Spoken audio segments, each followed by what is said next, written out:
Everything Klaus Schwab says about the Great Reset is a lie.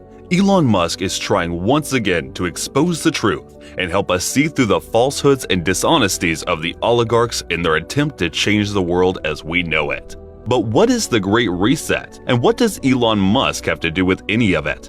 Let's find out how Elon Musk is helping us expose the lies and see the real truth. The Great Reset. When a person or company doesn't comply with their agenda, things take an ugly turn. The S&P 500 kicked Tesla out of its ESG index when it made its annual update. Releasing a statement, S&P explains that Tesla lacks a low-carbon strategy and codes of business conduct. To give more backing to its position, the statement accused Tesla of racial discrimination and negligent working conditions at its Fremont factory in California. As a final note in its statement full of untruths, the rating agency underscored, while Tesla may be playing its part in taking fuel-powered cars off the road, it has fallen behind its peers when examined through a wider ESG lens. Although Tesla was removed from the ESG list, companies like Apple, Amazon, Microsoft, and even oil and gas multinational ExxonMobil were left on the list, taking the top spots. With the latest move, Elon Musk tweeted, decrying the global rating agency as a scam and an agency weaponized by phony social justice warriors. America and the West were caught off guard and slowly sucked into the corporate takeover of global governance. Now, many people believe that it is too late to resist the pull of the oligarchs leading to the World Economic Forum. They are the elite of the world's economic and political leaders who think they know what is best for everyone else and see themselves as saviors who must protect the rest of us from our own short-sightedness. They buy information and knowledge, dominating the world's levers through strategic acquisition of influential organizations like the United Nations, the World Health Organization, and NIH, NATO, and a host of three-letter organizations such as the NSA, FDA, and CIA. The United Nations, an organization created on the concept of unity, has been quietly transformed into a public-private partnership giving multinational corporations a say in global governance. This group of a few are the world's leading politicians, bankers, businessmen, and bureaucrats, attempting to create what they call an equitable and more prosperous future. The scope of the Great Reset is wide, covering climate change, the future of work, technology, international security, jobs, and environmental policies.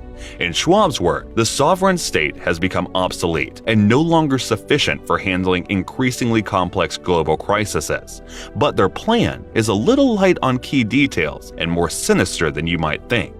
Governments are put to the sidelines, removing the place of democratic institutions as unelected stakeholders take their place in global decision-making. Food supply will be treated as a commodity instead of something we can all just enjoy. The big tech companies will be above national and global regulations, thus increasing their power over the government. United health and access to vaccines in developed and third world countries will be treated as investment opportunities and a way to further their interests. While Klaus Schwab and the WEF are preaching the Great Reset as the solution, we will all pay the price as the oligarchs attempt to re-engineer economies and societies. But before that happens, make sure to hit the like button if you are enjoying the video and subscribe for more. The Elon Musk-sized plot hole. But even the most perfect crimes can't go without a hitch. Increased life insurance and Elon Musk's acquisition of Twitter have put cracks in the WEF's armor. His acquisition of Twitter was met with concern from his fiercest critics, and mainstream media inaccurately framing his intentions behind the purchase, while forgetting that Jeff Bezos owns Washington Post and Rupert Murdoch owns Fox Networks. They also seem to conveniently leave out Bill Gates' involvement in mainstream media, bankrolling outlets like CNN, NBC, PBS, Al Jazeera, BBC, The Atlantic, The Financial Times, The Daily Telegraph, Le Monde, and El País to the tune of $319 million. It's not Musk's intention behind the purchase that draws their annoyance, but his clasp over their control of the media. Twitter is regarded as a sort of digital town square, and Elon Musk purchasing Twitter affects the oligarchs' control of one of the major communication platforms in the world in their attempt to streamline information.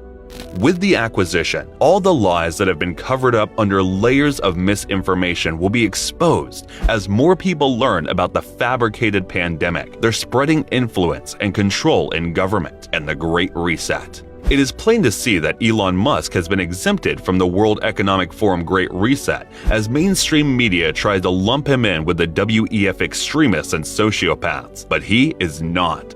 Sociopaths are skilled, well-liked, popular, and charismatic individuals capable of gaining trust and deceiving just about anyone. From the general public to police officers, they can make just about anything they say sound right.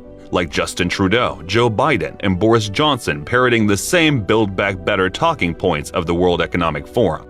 The sociopath hungers for power and dominance, something that was made clear by Klaus Schwab when he proclaimed, "The future is not just happening. The future is built by us, by a powerful community such as you here in this room." A sociopath is ruthless in the pursuit of their goals, reflecting their unsuccessful attempts to short-sell Tesla stock for billions of dollars and bankrupt Elon Musk when he spoke out against their agenda.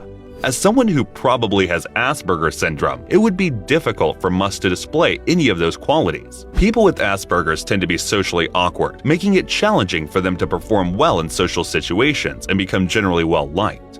They are typically good with handling machines and dealing with numbers in exchange for social skills, unlike the likes of Schwab, Tony Fauci, and Bill Gates. If you find it hard to believe that a group of elite few are trying to make decisions for humanity without humanity's consent, it is a good time to remember that some of the most influential people in the world and young leaders identify with Klaus Schwab WEF and its agenda. Akin to a villain monologuing his master plan, Schwab stated, "What we are proud of now is the young generation, like Prime Minister Trudeau, the President of Argentina, and so on, so we now penetrate the cabinets."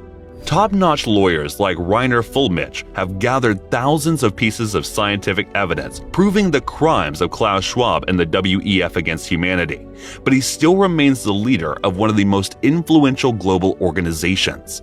These are the same people that implemented draconian measures to stop something cold in its tracks in the world of Tony Fauci, despite knowing that the lockdown would have collateral consequences on the economy and school children. All it did was kick out small businesses and give multinational corporations more legroom. When mainstream media tries to convince you that Elon Musk's purchase of Twitter is evil and accuses his other ventures of serious crimes, remember that these were the same news outlets that sided with the corporate world, informing the public that vaccines were safe with no severe side effects like heart attack. These were the same media outlets paid by Bill Gates that sold Remdesivir as the foremost treatment for COVID-19, with the U.S. Food and Drug Administration approving the drug, not considering its failed test trials and the reports of an expert panel. If you still believe everything mainstream media says about Elon Musk, listen to the stories of Drs. George Fareed and Brian Tyson, who use ivermectin, a low-cost drug that was deemed only suitable for animals, to treat every patient of COVID-19, saving 10,000 lives in the process. Rather than receiving praise for their efforts, their clinical studies were censored with attacks on their reputations and license to practice medicine. Brian Tyson was banned on Twitter and Facebook for espousing early COVID treatment, and videos posted by them were taken down by YouTube. Denouncing Anthony Fauci's comments that there were no early patient treatments for COVID, Dr. Tyson said, "Dr. Fauci is notorious for discounting treatment that work in favor of things that make money. This conversation is starting to be more widely accepted." When Elon Musk is being accused of hindering free speech, ask them whether or not Facebook and Instagram are welcoming of counter viewpoints or allowing news outlets to question the policies and actions of the government and other influential people. Meanwhile, Musk is inviting even his harshest critics to remain on Twitter because he believes that is what free speech means. The contribution of oligarchs to society aren't just about giving people the means to achieve their ambitions, but telling people what they must do and how they should do it. The time has come for us to step in and take control of our fundamental liberties as they are slowly starting to realize that the Great Reset has no place in our world. Do you think Elon's purchase of Twitter is a right step for free speech? Write yes or no in the comments below. In case you want to watch more fascinating videos, click the videos on the screen now. If you enjoyed the video, don't forget to subscribe with all notifications turned on.